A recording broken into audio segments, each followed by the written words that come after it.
Friends, welcome to the online teaching video Profession Shankaracharya Vidyalaya. This is the subject of the social science from class 8. Hope this video will definitely find you in best of your health. This is the chapter 4, that is the agriculture, and this is the part 2 video. Now we have already studied and discussed about the agricultural first part, that is we have discussed about the type of the activities, agricultural activities, that is primary, secondary and tertiary activities of agriculture. Now we are going to do and deal about the type of farmings, that is type of farmings. In this we will be reading about the first definition about what is the farm system, some of the important inputs required in agriculture are seeds, fertilizers, machineries, labor, operations involved are plowing, sowing, irrigation, weeding and harvesting. If we go through details in each of these words, like seeds, that is once you go for the agriculture we definitely need seeds that will be growing up into plants, and fertilizers, the plants have the capacity, a limited capacity to grow, and if we are adding the extra fertilizers and insecticides, pesticides for the seeds and crops, they will be growing or giving more food crops, and that will be surplus for us, and that we can use later for, apart from the domestic use, we can also use them for as trade. And we need machineries. If it is of the primitive type of agricultural procedure, then the old plow machines, plows are that is enough. But if we are doing the big farms, plantations and for agricultural procedures, then machineries like modern machines, tractors and modern equipments and techniques are required over there. Large number of laborers, when we are talking about agriculture, it is a labor intensive work, so laborers are the most important people over here to work over the agriculture, and it is maybe regarding the plantations and also in the small and both big farms. Operation involves a plowing. The first part that is we are going to do is the plow, then sowing of the seeds, we irrigate, that is we give the water properly, that is the necessity part. Earlier people used to depend on the monsoon for the irrigation of their fields. Later with the development, this irrigation procedure, and that people are getting more benefited to do the agricultural crops both as commercially and also for the domestic use. There's a weeding and harvesting also. Output are crops, wool, dairy, poultry products. So the divisions, let us see. This is one of the picture that is been extracted from your book. This is the inputs, that is they are giving the inputs, mean what are the things that are necessary we are giving for producing the agriculture crops. There you see the machineries, they are the inputs, processes and outputs are the heading. So in the input they are giving the machineries, they are giving seeds, they are giving chemicals, plowing, sowing and the spraying, that is spray is used for the killing of the pest, then and the outputs are the crops. Outputs are the crops. Processes, they are cultivating, and the output is crops. Then physical inputs are sunshine, temperature, rainfall. You see all the soils or all the climatic conditions are not favorable to grow every kind of crops.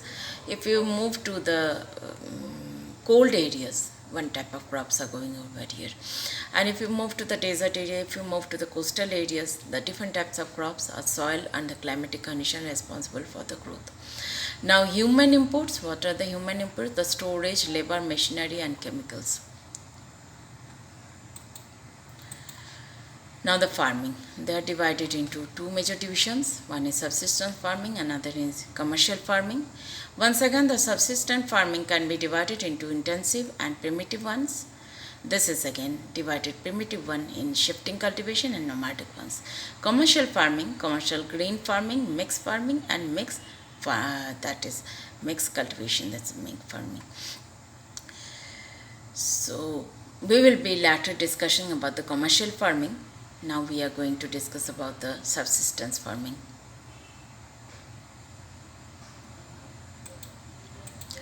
Now types of farming in this.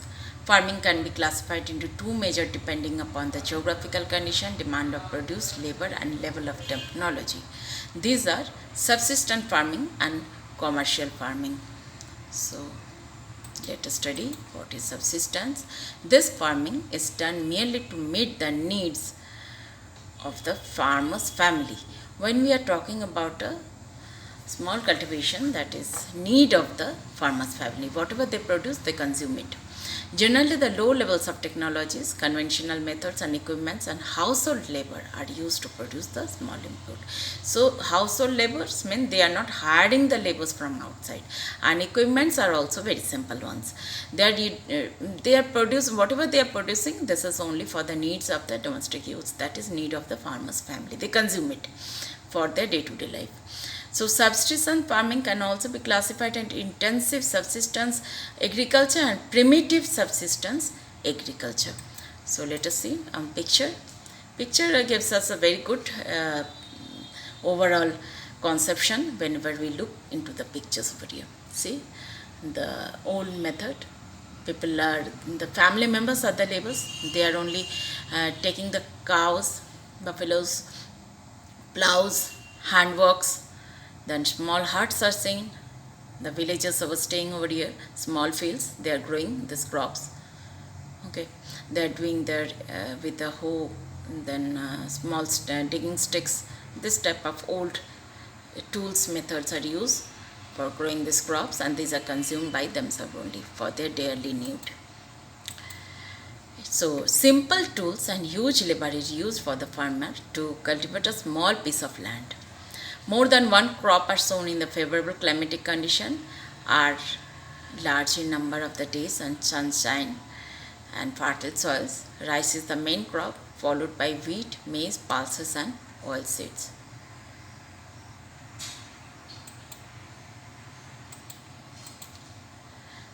Intensive subsistence farming.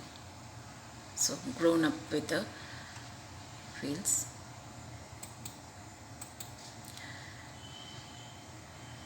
Now, primitive subsistence agriculture, it includes shifting cultivation and nomadic herding. Let us see what it is. Shifting cultivation. See, the word itself has a meaning. Shifting, that is one place, one person is moving from place to place. They are shifting from place to place. So, the cultivation is practiced on the thickly forested areas of Amazon basin and tropical Africa, parts of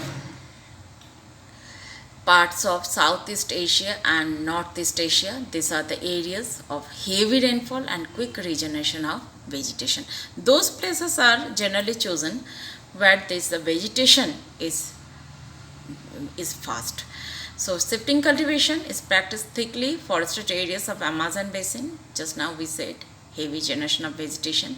How this is done? That's the procedure. A plot of land is cleared by felling the trees and burning them. This ashes, that is what is burned, the ashes are then mixed with the soil and crops like maize, yam, potatoes, cassava are grown. That is a very small type of crops that is a very that is cultivated in a small piece of land. And the soil loses its fertility because the soil over here, what is been used as manure, the ashes is not that fertile, that quality fertile. The land is abandoned and cultivator moves to a new land. Once their cultivation is done, the cultivators then move to the new plot of land. The shifting cultivation is also known as slash and burn agriculture because they are slash, that is one is trees are felled, through cutting and they are burned.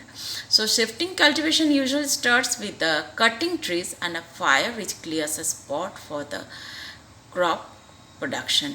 In this case, the shifting cultivation is a cycle where farmers come back from original place after a couple of years. So where there is done the shifting cultivation once, the cultivators they once more visit those places after these places are once again grown with the vegetation. See, here is a Chittagong hill tracks, how the trees are cut down, fell down, and small cultivation. It's not a large production of cultivation crops over there, because soil is not having that quality of content to make a cultivation. This is how the trees are cut and fell and burned. We have more pictures, interesting pictures. When the soil loses its fertility, the land is abandoned and cultivator moves to a new land. Shifting is known as different names in different parts of the world. See, Jhuming in the northeast India, Milpa in Mexico, Roca in Brazil, Ladang in Malaysia. This cultivation is also known as slash and burn. Just now we said, as vegetation of the piece of land is cleared by burning and cutting down the trees. Cutting down the trees is flush slash and burn is for burning. The slash and burn, that is the word used for it. More pictures. So interesting to see the pictures. Whenever we look at the pictures, it gets up more and more energy to read. See, the pictures are like this. It is a one kind of, you say the negative part is also deforestation, you can see. But people use it. It's one type of livelihood with the shifting cultivation, slash and burn. It creates a lot of negative part for the biodiversity also. The animals and the birds over there and the other floras and fauna also get affected. Okay, the pictures. Now, what is the difference between primitive subsistence farming and intensive subsistence farming? It practiced on the small patches of land, and it is practiced in the high population pressure area. Production is low as the farmers do not use fertilizers and the other modern equipments, and the fertilizers uses high dose of biochemical inputs, irrigation to obtain higher production. Now, nomadic herding, that is also one type of primitive ones division, another division of the primitive. Just now one is shifting, another is nomadic herding. Nomadic word is this type of farming is practiced in semi-arid and arid areas. That is in places where the percentage of the growth of the vegetation is very less. And these areas are mainly in Sahara, Central Asia, some parts of India like Rajasthan, Jammu and Kashmir, etc. This refers to the practice in which herdsmen move from place to place with their animals for fodder and water. So people from one place to another move for their animals, with their animals for fodder and water. They usually rear the yak, sheep, camel, goats, this type of animals, which also provides some income to them. That is through milk, wheat, meat, then wool, hides, etc. They sell these things and they earn their livelihood. Yeah, picture over this. It's not in small number, it's a huge number they are carrying with them. They are doing this herding, nomadic areas. They move from place to place and they have their livelihood in this way. Nomadic pastoralism, you can see the pictures. People moving with their, this is only way of their livelihood and day-to-day life. So this is all about the today's video. In the next we will be coming up with a commercial farming or commercial agriculture. So this is all for the today's video conception and lecture. Thank you.